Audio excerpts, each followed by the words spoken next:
चुनौतीपूर्ण वैश्विक और क्षेत्रीय माहौल में इस संगठन का कुशलता से संचालन किया है।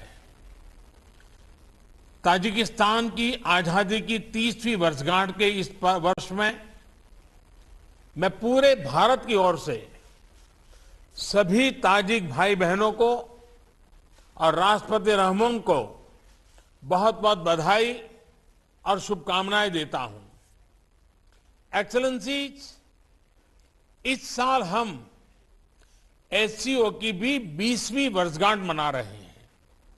यह खुशी की बात है कि इस शुभ अवसर पर हमारे साथ नए मित्र जुड़ रहे हैं। मैं ईरान का एससीओ के नए सदस्य देश के रूप में स्वागत करता हूं। मैं तीनों नए डायलॉग पार्टनर्स सऊदी अरब, इजिप्ट और कतर का भी स्वागत करता हूं। एससीओ का एक्सपेंशन हमारी संस्था का बढ़ता प्रभाव दिखाता है। नए मेंबर और डायलॉग पार्टनर से एससीओ भी और मजबूत और क्रेडिबल बनेगा। एक्सेलेंसी, एससीओ की 20वीं वर्षगांठ इस संस्था के भविष्य के बारे में सोचने के लिए भी उपयुक्त अवसर है। मेरा मानना है कि इस क्षेत्र में सबसे बड़ी चुनौतियां शांति, सुरक्षा और ट्रस्ट डेफिसिट से संबंधित है और इन समस्याओं का मूल कारण बढ़ता हुआ रेडिकलाइजेशन है। अफगानिस्तान में हाल के घटनाक्रम ने इस चुनौती को और स्पष्ट कर दिया है। इस मुद्दे पर एससीओ को पहल लेकर कार्य करना चाहिए।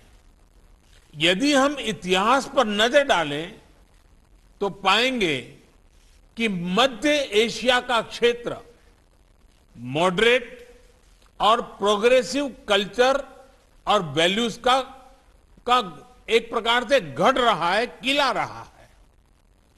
सूफीवाद जैसी परंपराएं यहां सदियों से पनपी और पूरे क्षेत्र और विश्व में फैली।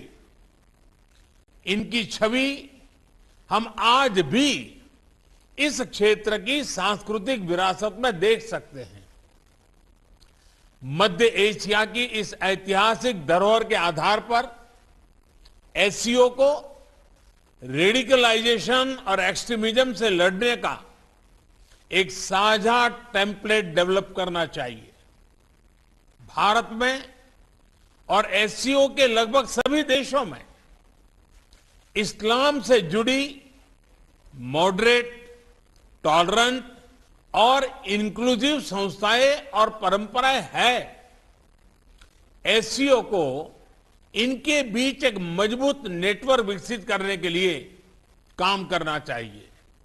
इस संदर्भ में मैं एससीओ के रैट्स मैकेनिज्म द्वारा किए जा रहे उपयोगी कार्य की प्रशंसा करता हूं। भारत ने एससीओ रैट्स की अपनी अध्यक्षता के दौरान जो कैलेंडर ऑफ एक्टिविटीज प्रस्तावित की है, उन पर हमें सभी एससीओ पार्टनर्स के सक्रिय सहयोग की अपेक्षा है।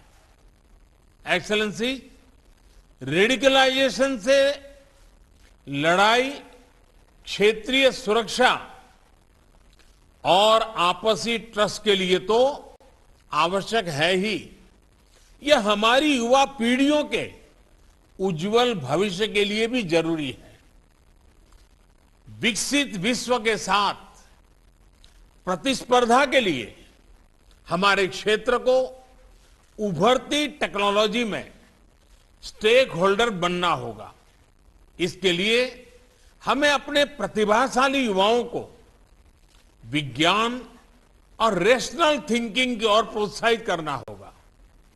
हम अपने एंटरप्रेन्योर्स और स्टार्टअप्स को एक दूसरे से जोड़कर इस तरह की सोच, इस तरह की इनोवेटिव स्पिरिट को बढ़ावा दे सकते हैं। इसी सोच से पिछले वर्ष भारत ने पहले एससीओ स्टार्टअप फोरम और युवा वैज्ञानिक सम्मेलन का आयोजन किया। पिछले वर्षों में भारत ने अपनी विकास यात्रा में टेक्नोलॉजी का सफल सहारा लिया है। चाहे फाइनेंशियल इंक्लूजन बढ़ाने के लिए यूपीआई और रुपे कार्ड जैसी टेक्नोलॉजीज हो या कोविड से लड़ाई में हमारे आरोग्य सेतु और कोविन जैसे डिजिटल प्लेटफॉर्म्स, इन सभी को हमने स्वेच्छा से अन्य देशों के साथ भी साझा किया है। हमें एससीओ पार्टनर्स के साथ भी इन ओपन सोर्स टेक्नोलॉजी को शेयर करने में और इसके लिए कैपेसिटी बिल्डिंग आयोजित करने में खुशी होगी। एक्सेलेंसी, रेडिकलाइजेशन और असुरक्षा के कारण इस क्षेत्र का विशाल आर्थिक पोटेंशियल भी अनटैप रह गया है।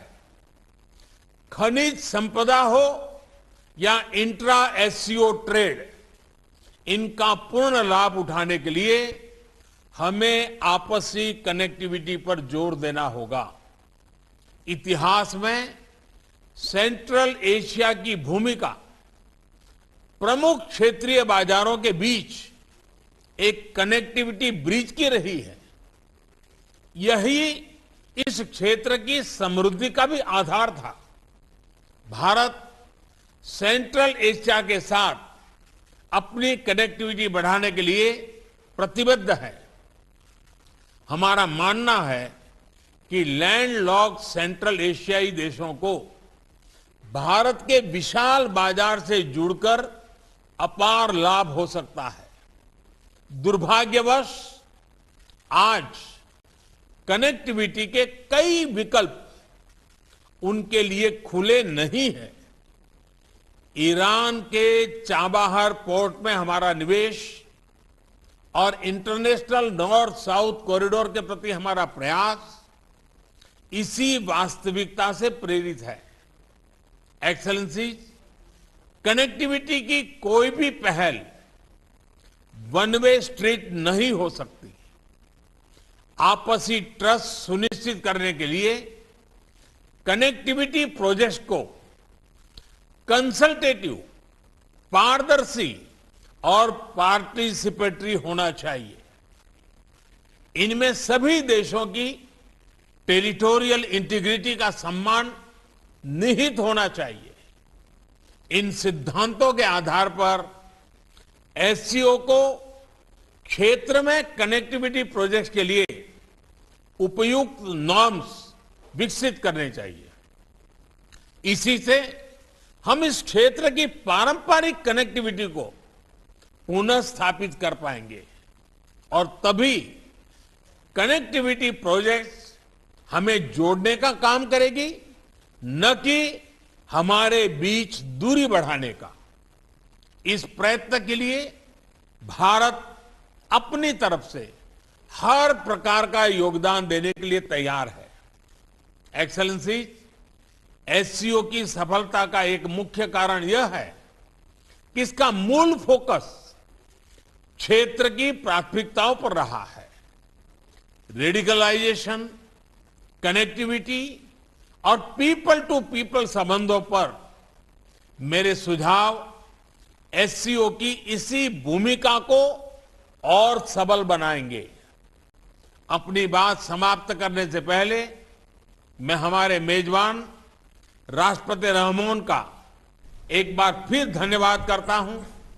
उन्होंने इस हाइब्रिड फॉर्मेट की चुनौती के बावजूद इस सम्मेलन का बेहतरीन आयोजन और संचालन किया है। मैं आगामी अध्यक्ष उज्बेकिस्तान को भी शुभकामनाएं देता हूं और भारत के सहयोग का आश्वासन देता हूं। बहुत बहुत धन्यवाद।